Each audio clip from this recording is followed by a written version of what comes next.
It's a great honour and a privilege to stand before you today to second this motion, a motion we worked on till midnight on Sunday evening.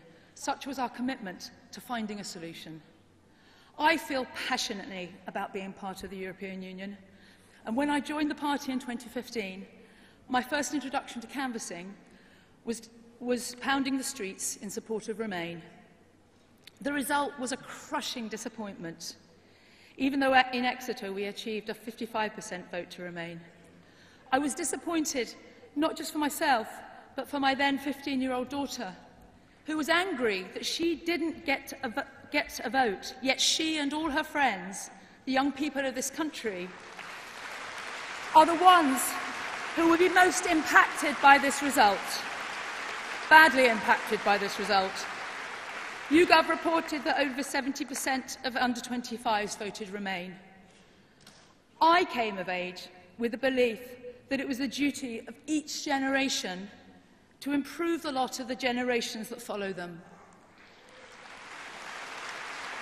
Brexit is another example of how my generation, and this government in particular, have comprehensively screwed over our young people.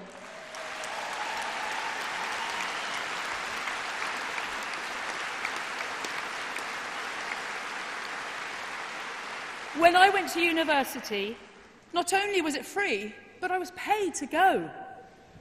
My wonderful and intelligent, now 17-year-old daughter has serious doubts and may not pursue a degree because she is so put off by the prospect of acquiring a burden of debt. And I share her anger. In May, I was elected to Exeter City Council, taking a seat from the Tories.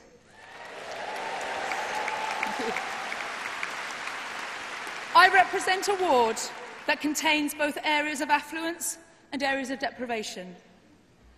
The concerns of the doorstep about Brexit did not come from the poorest areas of the ward, and this was reflected across our country, where the poorest and most disenfranchised were those who voted most decisively to leave.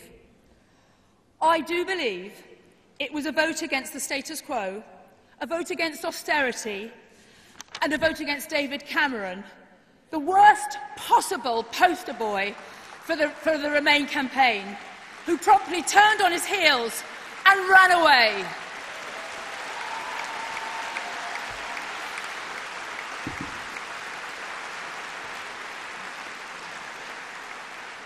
The shambolic way in which the Tory government have conducted their so-called negotiations have shown us all how inadequate they are to the task of sorting out the unholy mess they have created.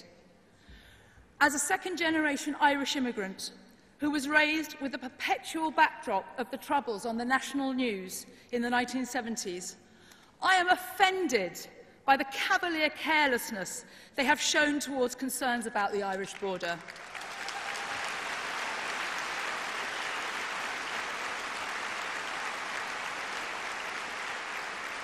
The risk of a no-deal Brexit is terrifyingly imminent.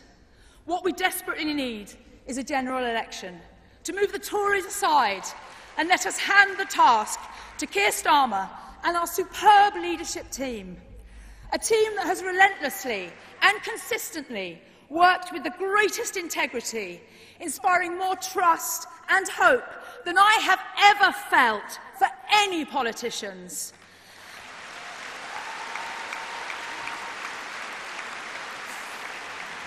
Thousands like me have become activated to do all they can to become part of the change we want to see.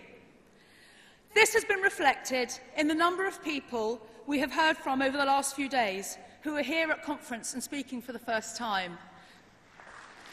Whilst I personally would love for us to remain in the EU, we must take care that by committing wholeheartedly to another referendum at this stage, we do not alienate all of those people across great swathes of our nation who with sincerity voted leave. The risk is that they may then dismiss us as being just the same as all the rest and not listening to their concerns. This is why I ask you, Conference, to support this motion, a motion that does not bind but empowers our leadership to negotiate through the unpredictable times ahead. Thank you, Conference. Thank you. Thank you.